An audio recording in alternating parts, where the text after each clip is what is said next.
warahmatullahi wabarakatuh. Perkenalkan, nama saya Opta Afisia Widianingrum, mahasiswa Fakultas Kesehatan Masyarakat, Konsentrasi Kesehatan Lingkungan, Universitas Haluoleo Kendari Angkatan 2018. Pada kesempatan kali ini, saya akan memberikan informasi mengenai tentang rapid test COVID-19. Pada awal tahun 2020, dunia digemparkan dengan merebaknya virus baru, yaitu coronavirus jenis baru atau SARS-CoV-2, dan penyakitnya disebut dengan coronavirus disease 19 atau yang lebih dikenal dengan COVID-19.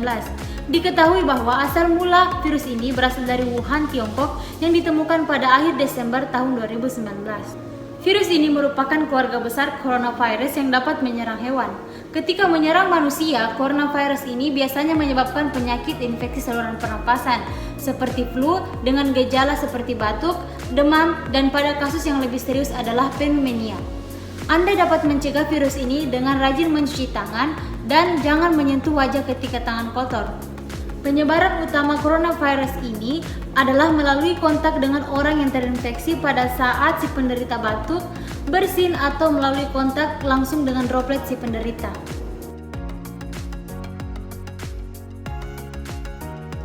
Hasil dari rapid test bertujuan untuk melakukan screening potensi penyebaran virus corona, penyaringan awal untuk menentukan siapa saja yang harus diperiksa lebih lanjut, bukan untuk mendiagnosis seseorang sudah positif terinfeksi virus corona atau tidak.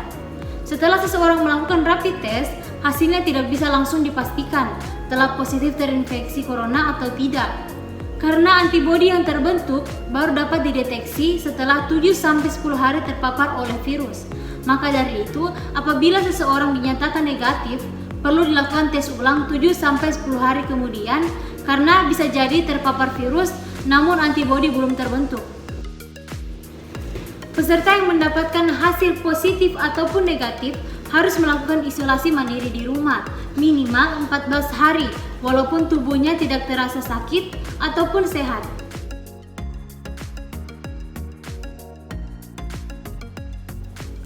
Kriteria orang yang akan dirapid test.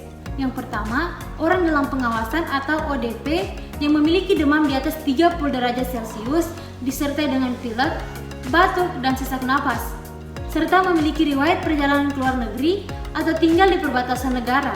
Yang kedua, orang yang memiliki kontak dengan pasien dalam pengawasan atau PDP. Yang ketiga, orang yang memiliki kontak dengan pasien yang positif terinfeksi corona. Yang keempat, petugas medis dan tenaga kesehatan di puskesmas ataupun di klinik. Yang kelima, petugas negara seperti pejabat publik, TNI, dan juga polisi. Yang keenam adalah golongan masyarakat yang rentan terpapar virus seperti petugas bandara, pedagang di pasar, dan lain sebagainya.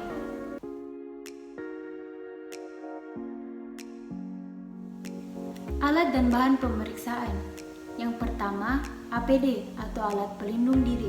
Menurut Kemenkes, APD terdiri dari masker, pelindung mata, pelindung wajah, sarung tangan pemeriksaan, sarung tangan bedah, gaun sekali pakai, overall medis, sepatu boot anti air, dan pelindung sepatu. Yang kedua, strip test COVID-19. Yang ketiga, loop. Yang keempat, pipet kapiler. Yang kelima, lancet. Yang keenam, pen lancet.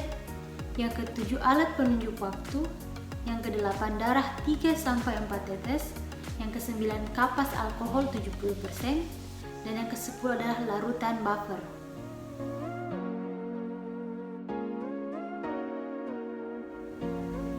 Tahapan pemeriksaan COVID yang pertama, menggunakan sarung tangan. Yang kedua, periksa silikal gel dan tulis identitas pasien.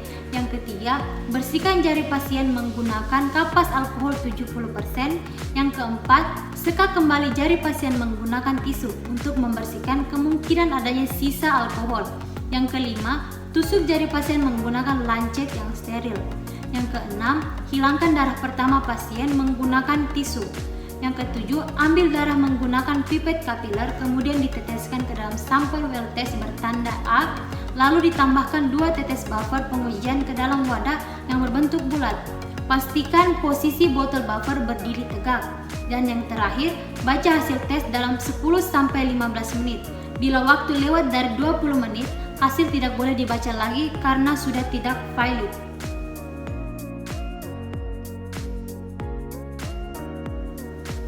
Analisa percobaan yang pertama, jika hanya garis kontrol C yang terlihat, tidak ada antibodi IgG dan IgM yang terdeteksi, maka hasil dikatakan negatif.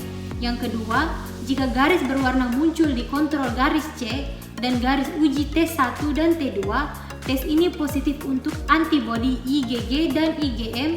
Ini merupakan indikasi infeksi COVID-19. Yang ketiga, hasil dikatakan invalid jika tidak terlihat garis kontrol C pada tes.